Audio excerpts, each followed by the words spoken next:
Hürmetli vatandaşlarımızı başlayımız. Hani bir demde soğuk düşüp gitti. Cungo gep anlaması cezalaş. Amerika harbiy parxodlari Janubiy dengizga başlamçı bolup kirdi. Mavzulu xabar 2 ayning 1-kuni Dongfang Zhibao gazetida e'lon qilindi. Xabar mundaq başlandı. Shangangda nashr qilingan Sharq gazetida e'lon qilindi. Amerika 7-ci skadronun bir dana qoğluğucu parxotu G'arbiy taqim aralla Jongjiyan dağğa, Jongjiyan arlıq 12 deniz mili iskirlab kirdi. Janubiy dengizning egilik huquqi oshkora xaras e'lon qildi. Amerikaning bu harakati ko'p tarafdan strategik o'ylanish bilan elib berilgan bu harakatning ta'siratda Jongoning davlat taqdiriga munosabatlik bo'lib qoldi. Sharq gazeti Shanganlikini deydi. Amerika Qo'shma Shtatlarning bu orollarga kirishi hatto Jongoning davlat taqdiriga munosabatlik bo'lib qoldi. Amerika harbiy parxodning g'arbiy taqim orollarga kirishi o'tgan yil shunda harbiy parxodning Janubiy dengizga kirishining davomidir.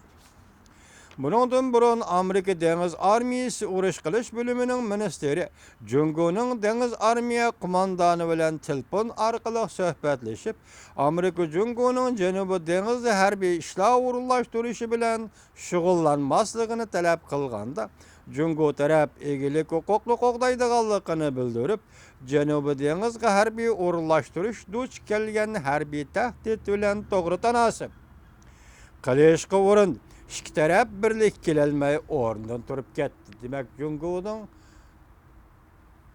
tarafning so'zi suhbati so'zlagan so'z u nima dedi Jongo taraf? Biz bu yerda harbiy ishlar qilamiz. Bu o'zimizning manfaatiga to'g'ri tanasib bir ish dedi. Shuning bilan Amerika taraf suhbatni bir taraf kelanmadi dedi. Telefon suhbati bishki rahbarning. Gap anglamagan Jongoni jazolash uchun Amerika g'arbiy taqim orollarga bemalol harbiy parxod avatdi. Gapning ma'ni shu bo'ldiki, Jongo Janubiy dengizga harbiy kuch o'rinlashtirsangmi, meni zodi nima qila olasan? Jongo sen Janubiy dengizga harbiy kuch o'rinlashtirman, bu mening manfaatimga to'g'ri tanasib bo'ladi dedim. Agar sen Janubiy dengizga kuch o'rinlashtirsangmi, meni nima qila olasan dedi Amerika deydi Sharq gazeti. Vaqt nuqtasidan qaraganda Amerikaning g'arbiy dengizga bo'sib kirishidan nihoyat zaruriy bir nokta var edi. Vaqt nuqtasidan qaraganda Amerikaning g'arbiy dengizga bo'shib ko'rishida nihoyat zaruriy bir yo'riq nuqta bor edi. Mushu oyning 15-16 Amerika Kaliforniyada Sharqiy Janubiy Osiyo ittifoqi a'zo davlat boshliqlarining uchrashuv yig'inini chaqirdi. Yig'inda Prezident Obama Osiyoga qaytib kelishning bir qator siyosatlarini jakalaydi. Bo'libmi Sharqiy Janubiy Osiyo davlatlarini birlashib Jongoga taqobil turishga ilhomlantirdi. Bu Sharq gazetining maydoni. Amerika bilan Jongo Janubiy dengiz masalasida elishda asabiylashdi. Mushundaq bir vaqtda Amerika Jongo munosabatidagi nuqtaliq masala Tayvan masalasi. Söhbəti ciddi məsələyə aylanıdı. Arlıqda bezəlik çavuşa yadro quralları Janubiy dengiz məsələsi degan edi. Qisonlarda bo'lsin, shu qator Tayvan məsələsi bor edi. Hozir nima deydi Sharq gazeti? Bu qatam Amerika Jongo suhbati o'tkazilgan har qanday bir suhbatda Tayvan məsələsi ciddi masalaga aylandi. Tayvan prezident saylami oxirlashgandan keyin Amerika Qo'shma Shtatlarining muavin davlat ishlar kotibi Brown Kelin Beijingni ziyorat qildi.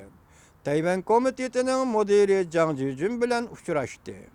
Amerika davlat ishlar kotibi John Kerry Beijingni ziyorat qilganda, Tashqi ishlar ministri Wang Yi, Jongoning tashqi ishlar ministri Wang Yi, Tayvan masalasi Jongo Amerika munosabatida yadroliq masala deganini ta'kidlab, bir Jongo masalasida Amerikaning ching turishi, Tayvan mustaqilligini qo'llamaslik va'dasiga amal qilishini talab qildi. Davlat ishlar kotibi John Kerry Amerikaning bir Jongo siyosiy o'zgarish bo'lmaydiganligini, Tayvan mustaqilligini qo'llamaydiganligini bildirib, lekin ikki taraf Tayvan Jongoning dialog qurishini qo'llaydiganligini bildirdi. Bunun içinde Tayvan bilen Jungo'nun davamlı söhbet elip berişini kollaş diyen sözünün manası intayin çonkur değildi haberde. Bunun içinde Tayvan bilen Jungo'nun davamlı söhbet elip berişini kollaş diyen sözünün manası intayin çonkur değildi haberde. Vatandaşım dikkat kılın. Burunku söhbetlemesi alaylı 1998 yılı 10. ayının 14. günü ötküzülgen Guanghui söhbeti yani Tayvanlı Gu Jinpo vekil Beijing tarafından vekili Wang Daohan ular hemisi qaytish boldu, azı ketip oldu dünyaga. Ular ötközgen söhbetimi Gomindan olan Kompartiya oturusuzki söhbet. Biz yakından beri bilivatımız ki Kompartiya partisi bilen Gomindan partisinin hiç kanda farkı yok. Farkı yok. Karakter cihetten okşaş. Tayvan meydanı, Tayvan meselesi meydanı okşaş. Hiç kanda farkı yok. Şunu biz bu partiyalar oturuşu söhbet demeyimiz. Emdilikte Tayvan'da prezident sayılımı boldu. Tayvan'da Demokratiya Terakkiyat Partisi yani müstakillikten programı kılgan partiya Tayvan'da hakimiyet beşiği geldi. Emdilik Tayvan bilen Minjindan yani Demokratiya Terakkiyat Partisi Tayvan Terakkiyat Partisi Jungo bilen söhbet ötküzdüğün bolsa mana bu söhbetke kiçikin okşaydıgan näse boludu. Çünkü iki partinin meydanı siyasi cihetten tüptün okşunmaydı. Karma karış meydandaki partiyelerdir. Şuna dedi bu qatam Amerika Qo'shma Shtatlarının Tayvan Jungo söhbetke oltirish kerak degan so'zning ma'nosi intayin cho'nqur deydi. Siz biz ishonmaymiz, hozir buni kelgisida bu söhbetning taraqqiyotini nazarga durmaymiz. Qurishqa yetakchilik qiladi. Saylamdan keyin Jungo 92-yillik o'rtaq tunishli suhbatning asosi va shart qilishini ta'kidladi. Ve Prezident Sayyen'ini bu şartı qabul qilishga zo'rladi. Lekin hozir qarasak deyildi xabarda, Prezident Sayyen'inin bu şartı qabul qilishi mumkin emas. Amerika taraf 92-yillik o'rtaq turish deganni eg'izg'imi almadi. Bu qatim saylamning oldi kaynisida Amerika taraf yoki Amerika siyosiy yo'llaridan hech bir kishi 92-yillik o'rtaq turish deganni eg'izg'imi almadi. Agar Jungo Tayvan suhbatini o'z oldiga uzib qo'ydigan bo'lsa, Amerika tarafının yuqorqi ifade bildirişi yani 92-yildagi o'rtaq tunishni eg'izga olmaslikni Jungo qartilgan pozitsiya deb tushunishga bo'lamdi.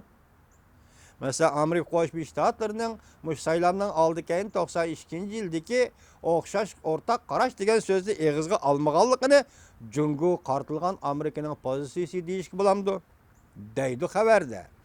Qaraganda Amerika Tayvan Jungo üç tarafning munosabati texmi sezgör, texmi murakkab munosabatga aylanib qolishi mumkin deyildi Sharq gazetining xabarida.